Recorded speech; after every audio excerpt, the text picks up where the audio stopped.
ఇవాళ AP cabinet సమావేశమవుతుంది. ఆర్టీసీలో మహిళల ఉచిత ప్రయాణానికి సంబంధించి చర్చ జరగనుంది.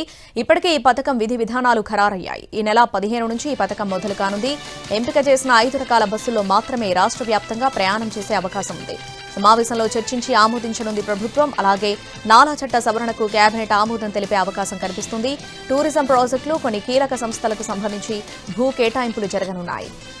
సీఎం చంద్రబాబు సింగపూర్ టూర్పై కూడా మంత్రివర్గ సమావేశంలో చర్చిస్తారు.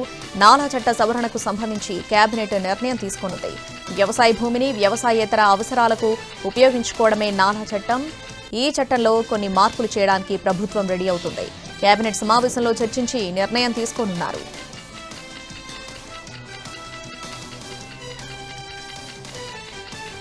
ఇవాళ జంతర్ మంతర్ వద్ద భారీ ధర్నా చేయనున్నారు తెలంగాణ కాంగ్రెస్ నేతలు. ఈ ధర్నాలో CM Revanth, deputy CM Bhatti, మంత్రులు, కాంగ్రెస్ ఎమ్మెల్యేలు, ఎమ్మెల్సీలు, బీసీ సంఘాల నేతలు పాల్గొంటారు. ఈ ధర్నాకు కాంగ్రెస్ జాతీయ అధ్యక్షుడు ఖర్గే, రాహుల్ గాంధీ హాజరయ్యే అవకాశం ఉంది. బీసీ ధర్నాకు మద్దతు తెలపాలని ఇండియా కూటమి ఎంపీలను ఆహ్వానించారు. రేపు రాష్ట్రపతి ముర్మును కలుస్తారు. ఆర్డినెన్స్ కు ఆమోదం తెలపాలని విజ్ఞప్తి చేయనున్నారు.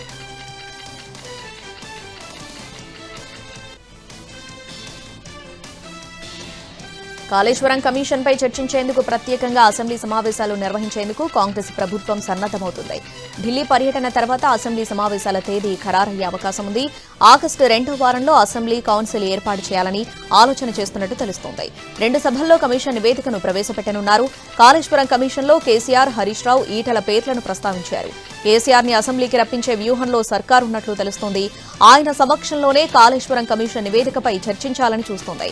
కేసీఆర్ సభలోకొస్తే ఒక వ్యూహం, రాకుంటే మరో వ్యూహం అనుసరించేలా ప్రణాళిక రూపొందిస్తున్నారు. బీఆర్ఎస్ ని ఇరుకున పెట్టే ఎత్తుగడలో కాంగ్రెస్ ఉంది.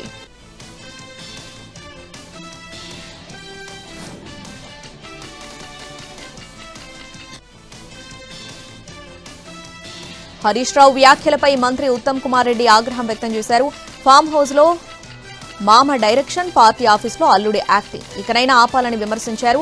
అసెంబ్లీలో చేసిన తప్పులు అంగీకరించి 4 కోట్ల తెలంగాణ ప్రజలకు క్షమాపణలు చెప్పాలని డిమాండ్ చేశారు. న్యాయ వ్యవస్థను అవమానిస్తారా అని ఫైర్ అయ్యారు. మోసగాళ్లకు మాట్లాడే నైతిక హక్కు లేదన్నారు. తెలంగాణ సమాజానికి క్షమాపణ చెప్పుకోవాలని సోయి కూడా లేకపోయిందన్నారు మంత్రి ఉత్తమ్. తేలుకుట్టిన దొంగల్లా హరీష్ రావు మళ్లీ కల్లబొల్లి కబుర్లు చెప్తున్నారని మండిపడ్డారు.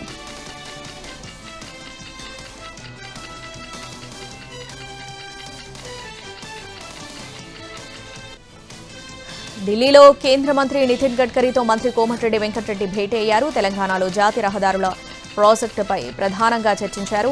హైదరాబాద్ విజయవాడ జాతీయ రహదారిపై ఎల్బీనగర్ నుంచి హయత్ నగర్ వరకు నిర్మిస్తున్న డబుల్ డెక్కర్ కారిడార్ వేకు కేంద్ర సహకారం అందించాలని కోమటిరెడ్డి కోరారు. హైదరాబాద్ అమరావతి మధ్య గ్రీన్ఫీల్డ్ హైవే నిర్మాణంపై ఇద్దరు చర్చించారు. తెలంగాణ ప్రభుత్వం ప్రతిష్టాత్మకంగా చేపట్టిన రీజనల్ రింగ్ రోడ్కు సంబంధించిన పలు కీలక అంశాలు కేంద్ర మంత్రి గడ్కరీకి వివరించారు కోమటిరెడ్డి.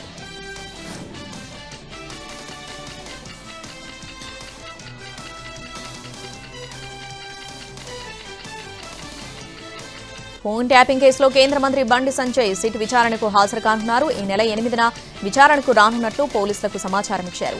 ఫోన్ ట్యాపింగ్ కేసులో గత నెల 24న సిట్ అధికారులు బండి సంజయ్ కు నోటీసులు ఇచ్చారు. జూన్ 28న విచారణకు రావాలని కోరారు. అయితే ఈ నెల 8న మధ్యాహ్నం 12 గంటలకు స్టేట్మెంట్ రికార్డ్ చేయడానికి రానున్నట్లు సిట్ అధికారులకు లేఖ రాశారు బండి సంజయ్. అదే రోజు కేంద్ర మంత్రితో పాటు ఆయన వ్యక్తిగత సిబ్బంది కూడా విచారణకు హాజరు కానున్నారు. ఇప్పటికే ఫోన్ ట్యాపింగ్ కేసులో కేంద్ర నిఘా వర్గాల ద్వారా కీలక సమాచారం, ఆధారాలను బండి సంజయ్ సేకరించారు. వాటిని సిట్ ఎదుట కేంద్ర మంత్రి పెట్టే అవకాశం ఉంది. ఫోన్ ట్యాపింగ్ వ్యవహారంపై జాతీయ స్థాయిలో చర్చకు సిద్దమవుతున్న బీజేపీ దీనిపై సీబీఐ విచారణకు పట్టుబడుతోంది.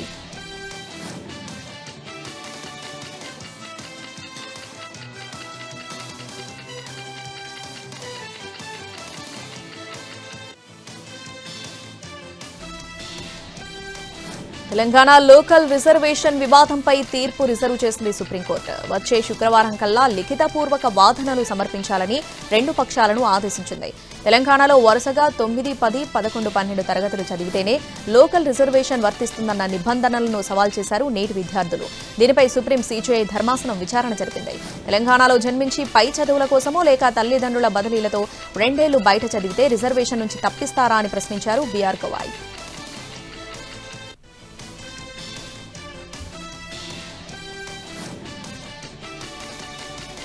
సిద్దిపేట జిల్లా దుబ్బాకలో యూరియా దొరక్క రైతులు ఇబ్బందులు పడుతున్నారు. ఆక్రోస్ రైతు సేవా కేంద్రం వద్ద ఉదయం నుంచి ఎదురు చూసినా నిరాశ మిగిలింది. యూరియా కొంతమంది రైతులకు మాత్రమే యూరియా లభించకపోవడంతో నిరాశతో వెనుతిరిగారు వందలాది మంది రైతులు. మళ్లీ యూరియా ఎప్పుడు లభిస్తుందో అని ఆందోళన వ్యక్తం చేశారు రైతులు.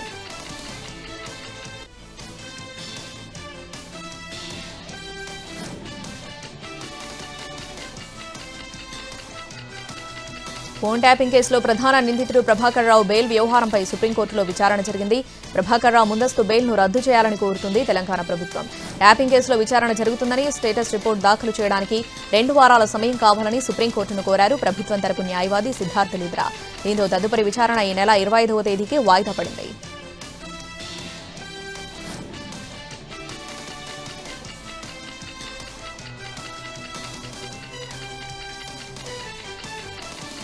సృష్టి కేసులో నిందితురాలు నమ్రత 5 రోజుల కస్టడీలో సంచలన విషయాలను రాబట్టారు పోలీసులు. డాక్టర్ నమ్రత రిమాండ్ రిపోర్టులో కీలక అంశాలు వెలుగు చూస్తాయి. పిల్లల్ని అమ్మే గ్యాంగ్లతో లింకులు పెట్టుకున్నారు డాక్టర్ నమ్రత. మహారాష్ట్ర, అహ్మదాబాద్, ఆంధ్రాకు చెందిన గ్యాంగ్లతో నమ్రతకు లింకులున్నట్లు గుర్తించారు. పిల్లల్ని కొని అమ్ముతున్న నందిని, హర్ష, పవన్లతో సంబంధాలున్నాయి. గతంలోనూ పిల్లల్ని అమ్ముతూ అరెస్టయ్యారు.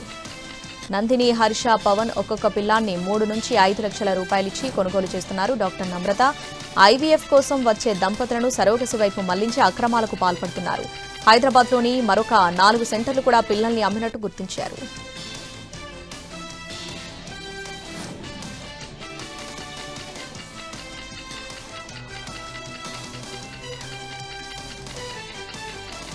తెలుగు సినీ పరిశ్రమలో కార్మికుల సమ్మె కొనసాగుతోంది. కార్మిక శాఖ అదనపు కమిషనర్ గంగాధర్తో Telugu film industry employees federation సమావేశం జరిగింది. కార్మికుల పక్షాన Telugu film industry employees federation అధ్యక్షుడు వల్లభనేని అనిల్ కుమార్ చర్చలు జరిపారు. 30% వేతనాలు పెంచాలని కార్మికులు డిమాండ్ చేస్తున్నారు. 30% పెంచలేమని నిర్మాతలు స్పష్టం చేస్తున్నారు. మరోవైపు ఫిలిం ఛాంబర్ ప్రతినిధులతో movie artist association president Manchu Vishnu చర్చలు జరిపారు.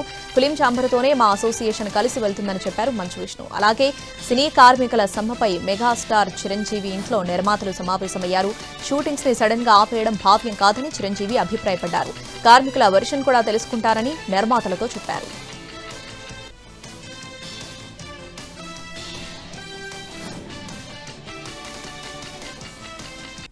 అమరావతి రాజధాని ప్రాంతంలో మార్చి ఎండింగ్ లోపు అధికారుల భవనాలు పూర్తవుతాయన్నారు మంత్రి నారాయణ.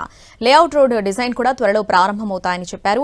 కొండవీటి వాగు పనులు 20% పూర్తయ్యాయని, 2027 అక్టోబర్లోపు పనులు పూర్తి కావాలని అధికారులకు ఆదేశించారు. అక్కడక్కడ కొందరు కుట్రలు చేసి పనులు జరగడం లేదని చెబుతున్నారు. వాటిని కూడా పరిష్కరిస్తామన్నారు. 7,000 మంది కౌలు రైతులకు నిధులు పడుతున్నాయన్నారు.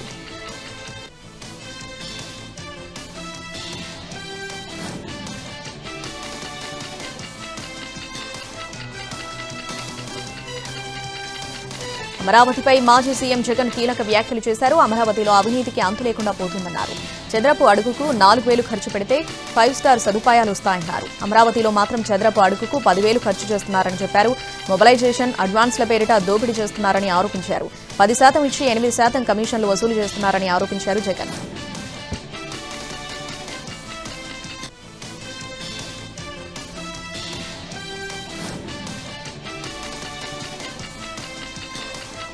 ఏపీలో కొత్త రేషన్ కార్డులు పంపిణీ చేయనుంది. ఈ నెల 25 నుంచి 31 వరకు చేయాలని నిర్ణయించింది. ఏటీఎం తరహాలో ఉండే ఈ కార్డులపై ఒకవైపు ప్రభుత్వం అధికారిక చిహ్నం, మరోవైపు కుటుంబ పెద్ద ఫోటో ఉంటుంది. వచ్చే నెల నుంచి ఈ కార్డులపైనే రేషన్ పంపిణీ చేస్తారు. గిరిజన ప్రాంతాల్లో రేషన్ డిపోలకు దూరంగా ఉన్న వారికి ఇంటి వద్దే సరుకులు ఇస్తామని ఇప్పటికే ప్రభుత్వం ప్రకటించింది. ఇందుకోసం 69 మినీ రేషన్ డిపోలను ఏర్పాటు చేస్తుంది.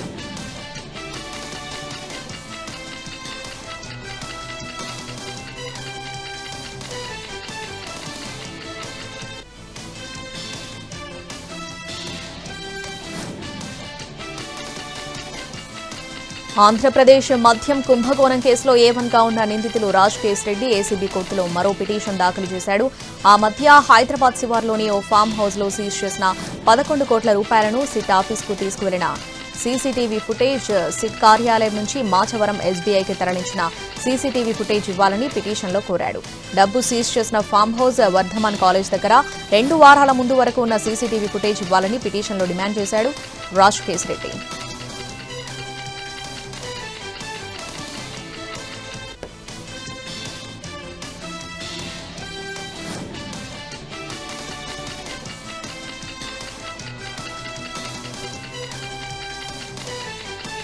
తెలుగు సంవత్సరాలను 25 సెకండ్లలో పూర్తి చేసిన బాలికకు Guinness book of world record దక్కింది. కడప జిల్లాకు చెందిన చిన్నారి అనిక తెలుగు సంవత్సరాలు, తెలుగు నెలలు, పద్యాలు అతివేగంగా చెప్పడంతో గిన్నీస్ బుక్ ఆఫ్ వరల్డ్ రికార్డులో చోటు దక్కించుకుంది. తమ కుమార్తె సాధించిన ఘనతకు బాలిక తల్లిదండ్రులు రమణారెడ్డి, దీపిక ఆనందం వ్యక్తం చేస్తున్నారు. ప్రస్తుత కాలంలో తెలుగును అందరూ మర్చిపోతున్నారని, అందుకే తమ పాపకి తెలుగుపై అవగాహన కల్పించడం కోసం ఇవి నేర్పించినట్లు తండ్రి రమణారెడ్డి తెలిపారు.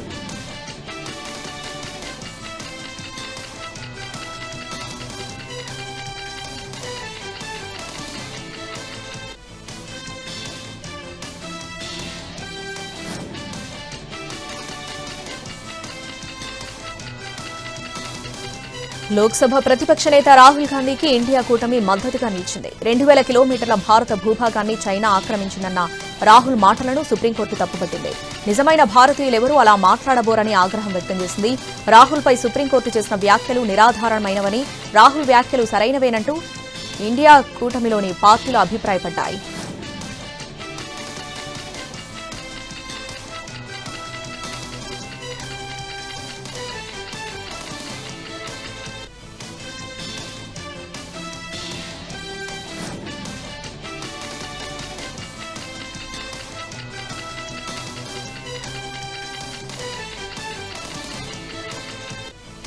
సరిహద్దుల్లో పాకిస్తాన్ సైన్యం కాల్పులకు తెగబడింది. రాత్రి పూంచ్ సెక్టార్లోని ఎల్ఓసీ వెంబడి పాకిస్తాన్ సైన్యం కాల్పులు జరిపింది.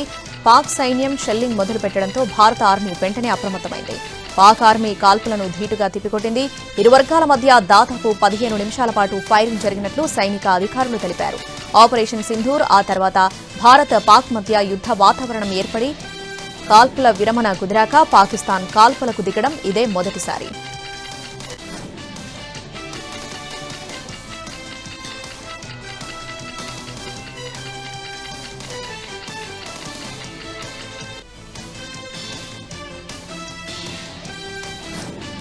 గత నెల వడోదరలో ఓ వంతెనపై చిక్కుకుపోయిన ట్రక్ను ఒడ్డుకు చేర్చేందుకు అధికారులు ఇంకా ప్రయత్నిస్తూనే ఉన్నారు. అయితే వంతెనపై ఇరుక్కున్న ట్రక్ను సేఫ్గా కిందకు తీసుకురావడం ఇంజనీర్లకు సవాల్గా మారింది. పోర్బందర్కు చెందిన విశ్వకర్మ గ్రూప్ హైడ్రాలిక్ స్టాండ్లతో పాటు 4 పుల్లింగ్ ట్రక్లను ఈ ఆపరేషన్లో ఉపయోగిస్తుంది. గత నెల గంభీర బ్రిడ్జ్ కూలి 20 మంది చనిపోయారు. ఈ సమయంలో ఈ ట్రక్ వంతెనపై ప్రయాణిస్తుంది.